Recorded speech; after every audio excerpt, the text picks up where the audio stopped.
Good morning, everyone, and welcome to Silver Tent Radio. I'm Nikki-Marianna Hope, and I haven't got my script in front of me, so if I miss things out from my usual interview technique, I apologize. I work with sounds, essences, art, and shamanic work, and I bring them all together in one bundle.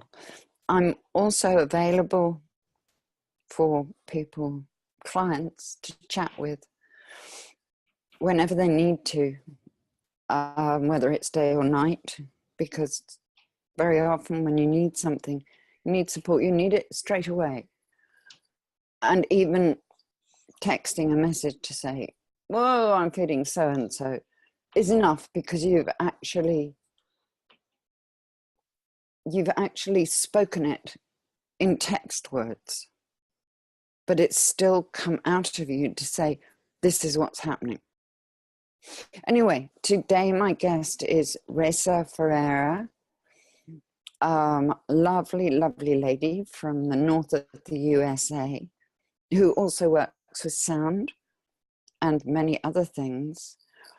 And today we are going to be talking about grief and its many different aspects. So, good morning. Oh, sorry, I forgot to say, I'm a Silver Grove member of the Silver Tent. In fact, we both are, which is the most amazing group of women over 50, sharing and their knowledge, their wisdom, and supporting each other. So, Resa, good morning. Good morning, Nikki-Marianna. Good to see you, hear you. And thank you. Yes, we can do both. The listeners can only hear. So we have to be very aware that they can't see our facial expressions. And that's something that happens when you're on the phone. You imagine you can see what somebody's thinking from the sound of their voice. But actually, if you saw their face and their body language, it might not be quite what you're thinking. And very often that's why communication goes so really wrong. Or down lines you hadn't planned for it to go to. Yeah, that's true. And sometimes people are adept at modulating their voices so that they can have you think something, and something as simple as someone smiling, even though they may not feel like smiling, will change the timbre of their voice so that you will not necessarily be aware of all that's going on within the voice. However, on the other side of that equation, we don't tend to listen in the way that people call deep listening, to truly hear what the person is saying, both with their words and underneath. It's one of the pieces that people who are grieving will tend to try and modulate their voice to keep people a step back, so that they don't tread where it's painful or say the stock phrases that can bring up, anger, resentment in the person who's in the midst of their grieving. There's a book, I can't remember the name of it. It's all the things not to say to someone who's grieving. Yes, that sounds wonderful. And there are so many things, and I think perhaps certainly in England, very often people won't talk to somebody who is grieving, especially somebody who has been very recently bereaved, quite simply because the English have been brought up not to do emotions, so they become uncomfortable with any with an emotion that's not neatly controlled and packaged. So very often when somebody is bereaved, they almost feel shunned, unless the community is a really close and caring community, in which case people may well go up and just shake a hand, give you a kiss, a hug, whatever. And in those circumstances, no words are really good. Just a hug. I think that the United States is probably a patchwork based on the on what culture dominates in that area. So the ethnic culture, because that says a lot based on that. Like some cultures have the very touchy, hug, kiss, be there, food's in your pantry kind of group, and then others, don't talk to them as if it's contagious. So you have the whole gamut here, and then the mixture. So if you're in an urban area, you have a mixture of all those things, and then you have the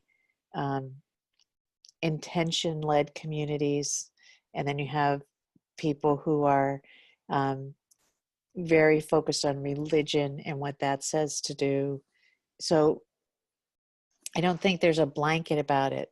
I had mentioned to you that in Arizona, I met a woman who did a whaling ceremony based on the people she was from in her birth and growing years.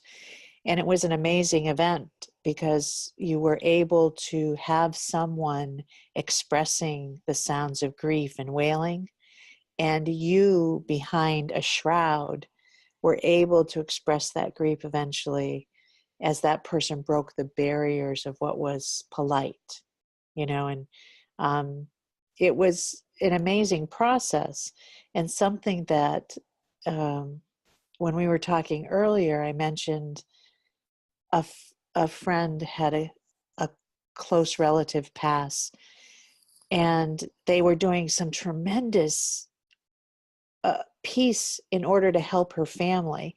They had taken their grief and they were transforming it into action. They were able to transform all that energy from grief. And as we were talking, I realized that if you aren't able to express the grief, you'll never get to that place to take the energy and move it, to transform it, because it sits at the top on us, like a heavy blanket. I feel like it's a stone blanket on us. And if you don't lift that up, take it and let it go, then you can't let all the energetics underneath that are the stages of grief don't have anywhere to go. They keep hitting that top and they get forced down. So I said to you, it's like a jug of milk with the cream on the top. If you can't take that cream off, you don't get to the milk underneath. And I feel that we treat grief as this one solo event time, and it's not. It's a journey. And some people think journey. Think of it as an adventure.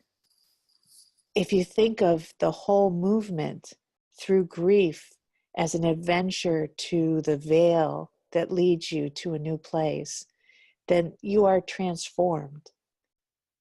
And your relationship, if it's grief over a loved one passing, is also transformed. So I meet people all the time who say, well, I don't go through that because, I believe that the person's always here and and I say, that's beautiful. The physicality of being able to touch somebody and the loss of that is grief. Yes. It doesn't have to be about, that the people are still with you, that their essences swirl around you and touch you and there's love there. It's about acknowledging all of the aspects and being able to let someone offer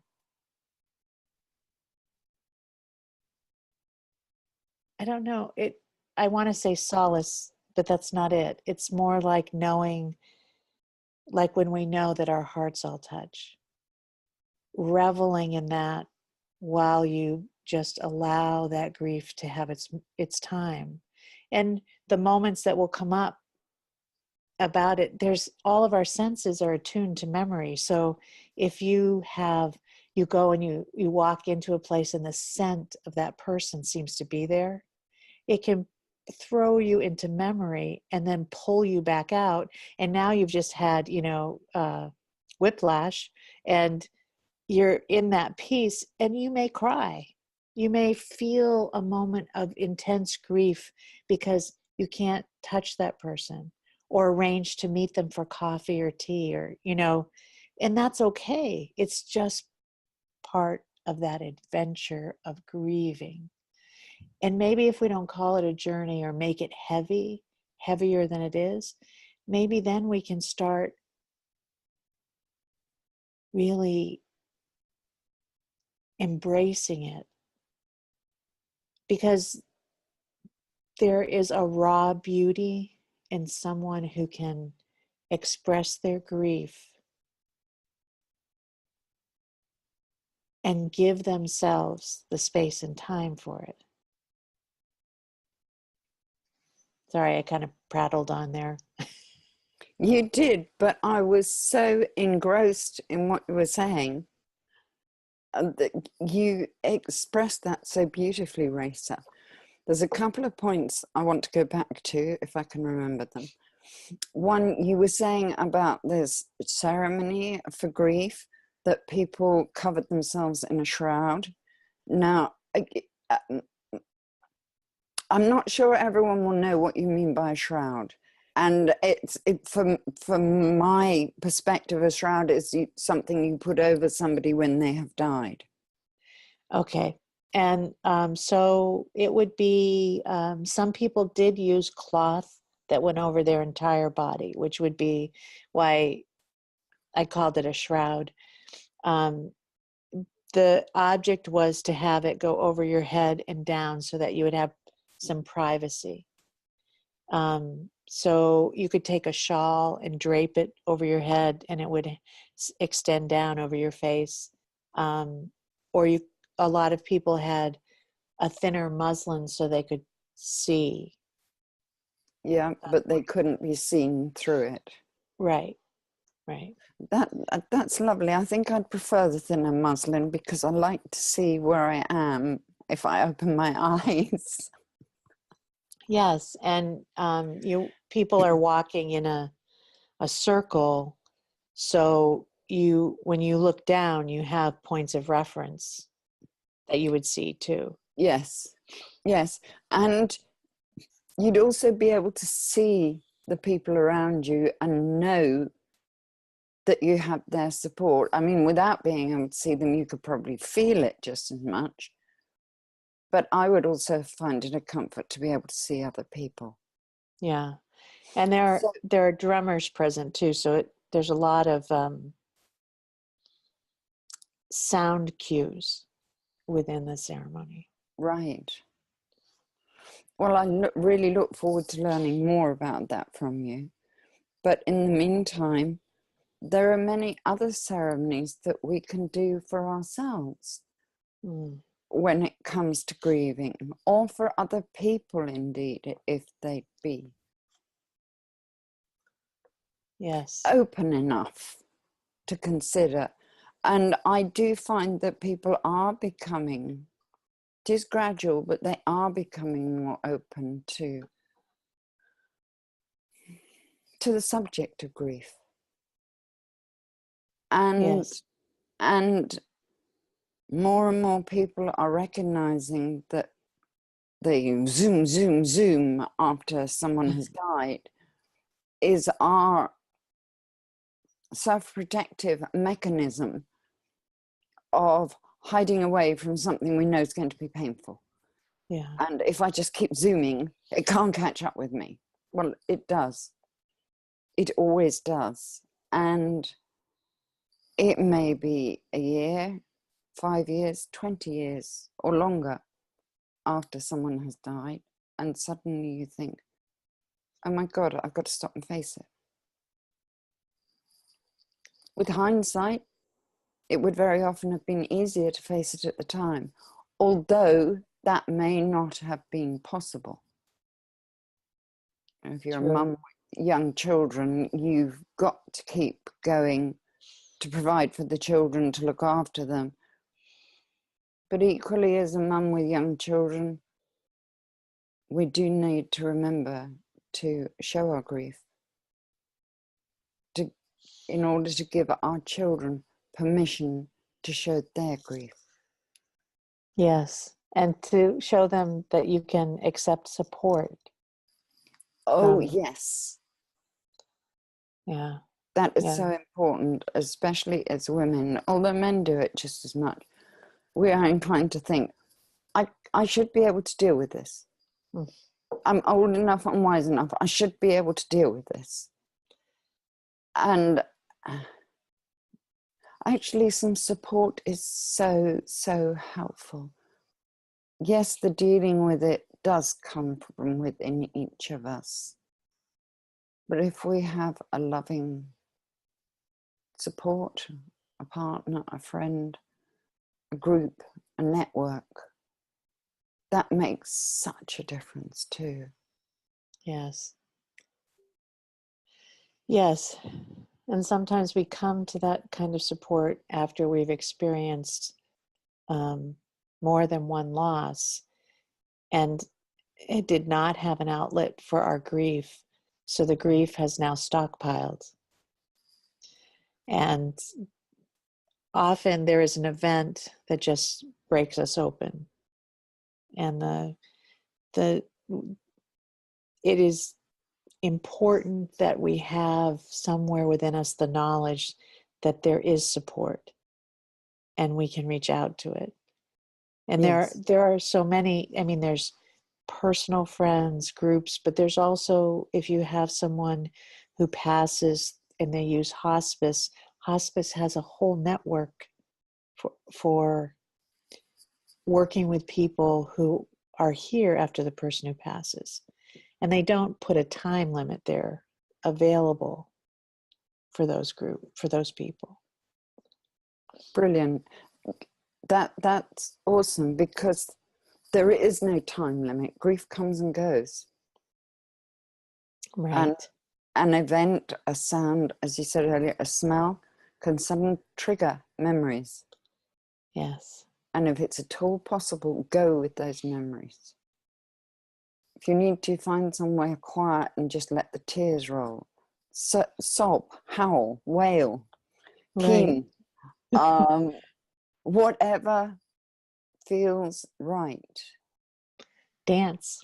Sometimes movement expresses it Oh, more beautifully.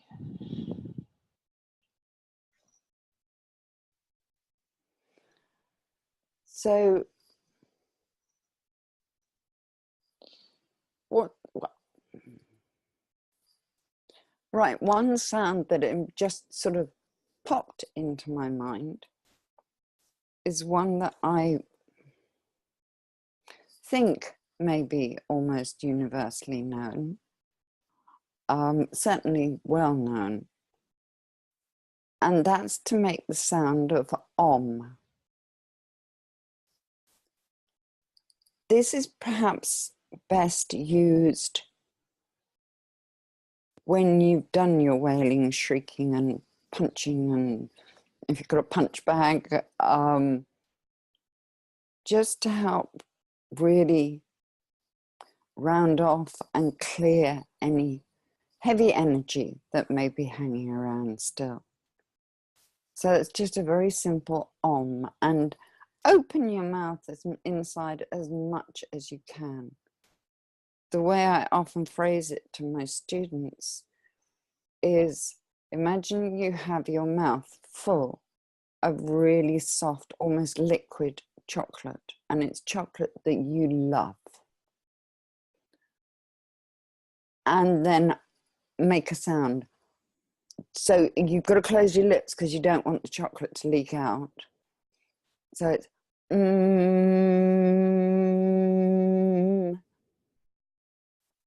And then very gradually let your mouth open. I know there are all sorts of complicated instructions that one can use for this, but I've tried to find a fun one that will also help us to open the mouth inside while the physical mouth is closed. So it's and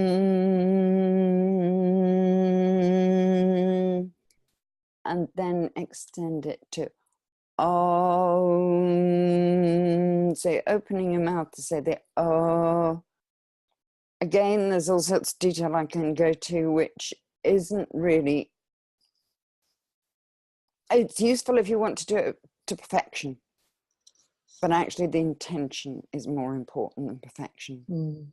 So it's just oh, with your mouth rounded at the front, your lips rounded, and then into the open inside but closed lips, which leads you to the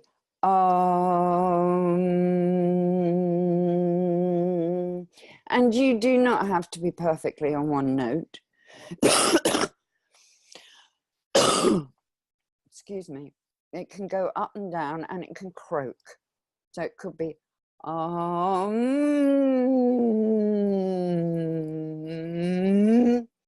or it could be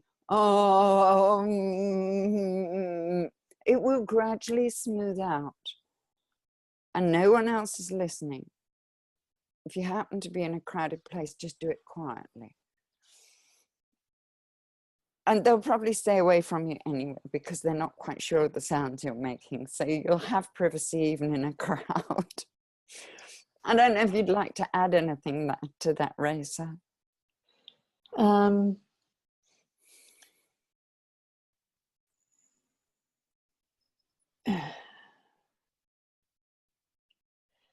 I think that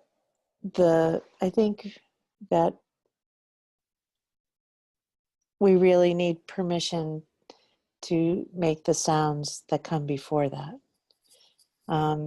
Om has become a standard, and people use it, and it is involved in many types of meditation, as a start or an end. What I think we don't know is how to actually let go and let our voices go to express grief. No, we don't.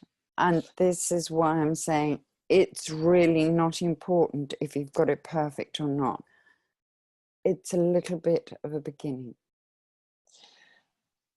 Right, and we're talking about it being the ending. So let's try to give some sounds for the beginning, because that's the part where people are stuck. They can't get to that part if they don't start with something. That's a really good point. So if you think about, let's think about the passage from one life to another as a cave that we walk through where the walls of stone actually move, and that what we perceive to be solid is not. So if we are truly our sister's keeper, let's say that we are designated to carry the soul to the next world, the next life. So here we are walking in this tunnel that has a lot of shadow and a little light. So the first thing we have is a gasp. And then we hold it. And when we hold it, we feel our whole body tense. We feel it pull in on itself. We pull from the chakras to protect ourselves. We close our heart and we cover it with the petals of the lotus. And we hold it close and tight. Our eyes become smaller and our mouth tightens, and we're holding that gasp. So here we go. And then we're forced to release the breath eventually, and it comes out so tight.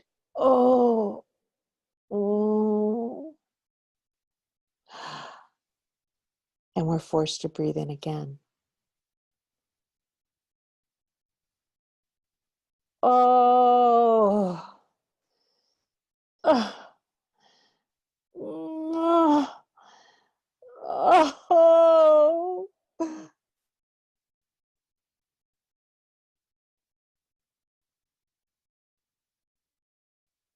So we have those sounds and we have silence.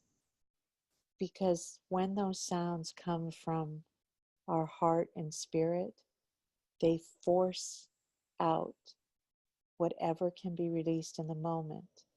And the silence is a moment of grace. Because our spirit and our heart are so strong and our body is not. So we have this automatic temperance of how that works. When you do a wailing ceremony or keening, you're allowing that flow to just keep going. And if you have a group of people together who come together to make the sounds of sorrow and grief, you will, if you listen, hear the voices go in rounds as each person gives themselves the silence while the others make the sound.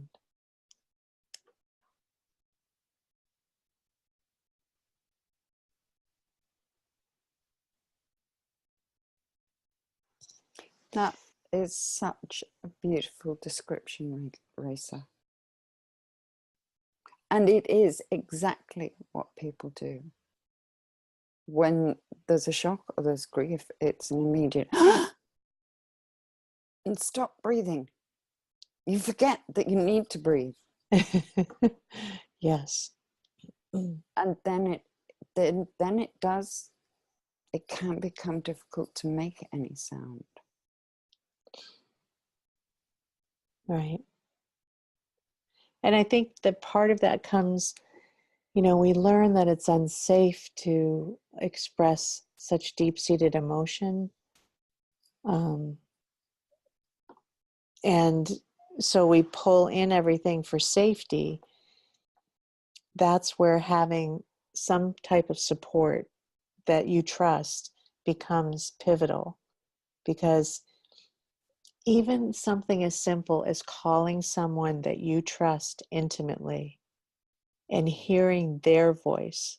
We've all gotten calls from people who find themselves in a situation that's full of sorrow and grief. And as soon as they hear our voice, because they've called us, they start wailing, Yes. One of my sisters had open heart surgery, and they brought her out. And back then, when you had open heart surgery, they put you in this initial ICU recovery, and family could come in because you never knew if it was going to work or not. And my sister's husband, when he saw her, and they actually discovered that she was still bleeding, so you're going to have to rush her back into surgery. And when that happened, he started to wail. And when he started to wail, we're in a room with other people who just came out of surgery. So we're trying to lift him because he collapsed, lift him up and pull him out of the room, because those sounds were impacting the other people in the room. And that's not a negative about him, because look at how brave he was to be able, he was in that liminal space, that doorway to extreme grief, thinking that he was going to lose this love of his life and not knowing what to do. So we brought him out, and they let us have a room where he could express that grief. So nobody was saying, shut up, stop that. It was like he had to do that. And when he was able to breathe and, come back to this moment where she was still alive, she was in the operating room, they were fixing what had happened. And I mean, my sister came back and lived for many years, but I never forgot that moment, because he was probably the first person I ever met who, in a moment of extreme fear and movement toward grief, was able to just express it in sound. No thought of where he was, those niceties. He just expressed. What a fantastic gift. Yes. Not so easy for the people who didn't understand around him, but for him. Right.